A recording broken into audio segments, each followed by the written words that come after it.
Who are you? And are we to say that I myself, right down at root, am just a little kind of jerk of some kind that really has nothing to do with this cosmos, but just arises in it and is here on sufferance for a short period, and then absolutely nothing follows, you see? Or the alternative to that, is what I really am the same as the whole thing? That is, the works, the it, or whatever you want to call it, Brahman, God, the Tao, the great void, the Buddha nature, I don't care, the self, anything, any name you want. And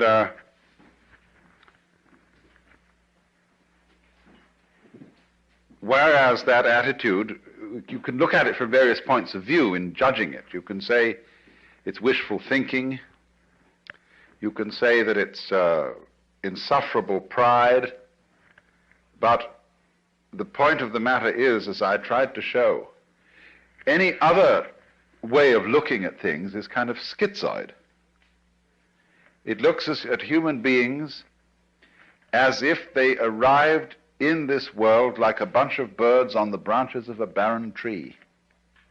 And they just got settled there, you know, they don't belong. The sense of being strangers and pilgrims from another domain altogether. Well, where is this other domain? And how does it relate to this one? Are they separate? I showed you that even when we say that two domains are the poles apart, the very fact that they're poles shows that they have a hidden connection. And the hidden connection is the big thing in life. All you junkies know that.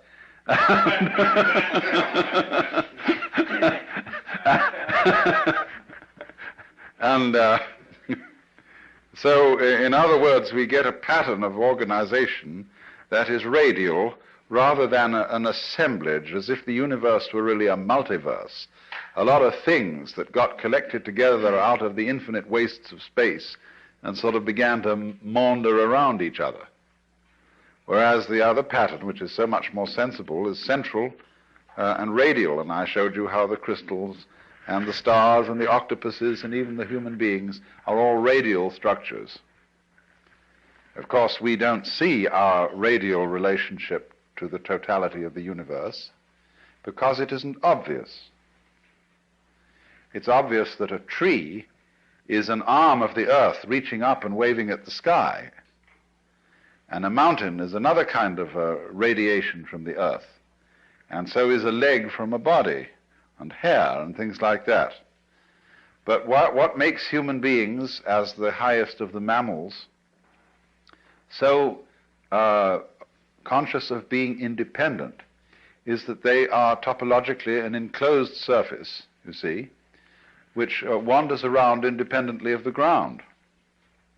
What we don't notice is that we are not independent of the ground at all, that wandering around is something that is entirely related to there being some ground. In other words, when you run up a hill, the hill also runs you up it. The hill rises and lifts you as you run, you see? And if you understand that, you don't take a hostile attitude to mountains and hills. You're grateful to them for lifting you up so high in the air, because that's presumably why you went up, that the thing was high. It was lifted up. You wanted to be lifted up. It lifted you up. You had to cooperate, of course. I always like the illustration that I've used before, perhaps you haven't heard it, of the thistledown. The thistledown, too, comes moving through the sky.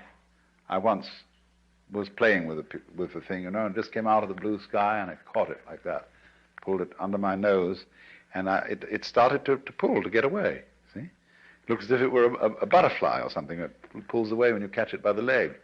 And I thought, oh no, of course, that's not the thistledown, it's the wind. Well, which was it?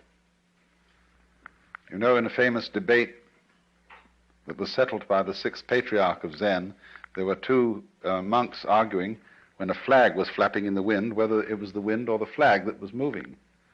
And he said, it's neither, it's the mind.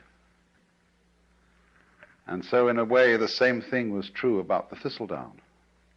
The mind is the moving thing, because which point of view will you take? which attitude of mind will you take towards this? Is it the wind moving the thistledown? Or is it the thistledown that is moving itself with the wind? After all, when you see a sailing boat, and there's a man in the sailing boat, who is moving the boat? Is it the wind moving the boat, or is it the man moving the boat because he was smart enough to put up a sail? Much smarter way of getting around than rowing. You don't have to work. It's intelligence, you see, the mind that moves the boat. And so in the same way, I thought, this thistledown has some kind of intelligence. It's radial, it's organized, it's beautiful, and it's used that to sail itself with the wind, to enable itself to pull like a little organism playing with the wind. And so in just the same way, each one of us uses the universe to get around, and the universe uses us to play with, and to make games and patterns and to do its stuff. So because we seem to be disconnected and entirely sealed within our skin, that is a very deceptive thing, because the skin is not really the boundary of man. You'll notice that in various periods of art, human beings have been shaped in different ways. And have been more or less transparent at some times, at other times opaque, and sometimes the emphasis has been on the state of mind which this human being is in. At other times the emphasis is on the bodily conformations and so on. In the work of painters today, one sees images that at first sight one doesn't recognize as being human. There was an exhibition at the Museum of Modern Art in New York some years ago called The New Image of Man. And these things didn't look like human beings at all. Some of them did, but that's because what does a human being look like? That depends on your point of view.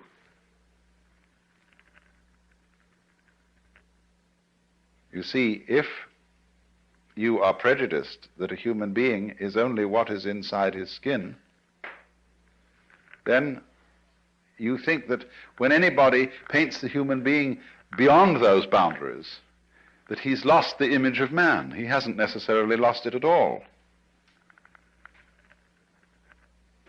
You see, there's an old feeling that the shape of the universe is the shape of man. I don't know if you've ever heard that said. That man is the microcosm, and that the universe as a whole is the macrocosm. Now, as you plumb out into the universe and explore it astronomically, it gets very strange. You begin to see things in the depths that at first sight seem utterly remote. How could they have anything to do with us? They are so far off and so unlikely. And in the same way, when you start probing into the inner workings of the human body, you come across all kinds of funny little monsters and wiggly things that bear no resemblance to what we recognize as the human image. Look at a spermatozoon under a microscope, that little tadpole. And how can that have any connection with a grown human being? It's so unlike, you see. It's foreign feeling. And you get the creeps sometimes, the foreign feeling about yourself, if you feel your own pulse. Or if you're able to look at an X-ray in some way of your inner organs working. See, they're all strangers to us. We don't know about them. And they give us the creeps as if they were, coming across some weird insects in the dark. That sort of feeling. But what we will always find out in the end, you see, when we meet the very strange thing and we look into the distant reaches of space, there will one day be the dawning recognition. That's me. Why, that's me. And the whole game of the universe, you see, is to appear as strange to itself as it possibly can. That's how one keeps variety going. That's how one keeps wonder going, and all kinds of exciting developments. How different can you get? In the beginning, the Lord said, get lost, to himself, you see. So we shall find, for example,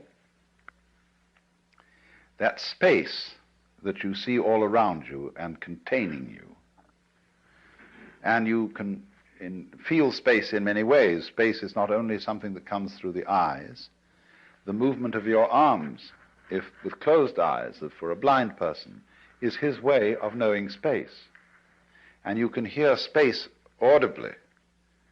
Lots of sounds appear to be in restricted spaces or ample spaces. And silence that goes with sound corresponds to space. And even St. Thomas Aquinas, that old Catholic theologian, said that good derives its virtue from evil, just as it is the silent pause that gives sweetness to the chant. So, but space, you see, that seems to contain, space is one's mind. This was common sense to people living in the early Renaissance, for example, at the time of Dante. There are many references in Dante's poetry to the identity of mind and space.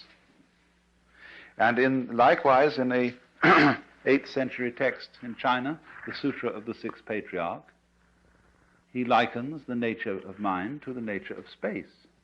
He says, just as space contains all the sun and the moon and the stars and the people and the mountains and the forests, so the nature of mind, the nature of consciousness, the nature of oneself contains all these things.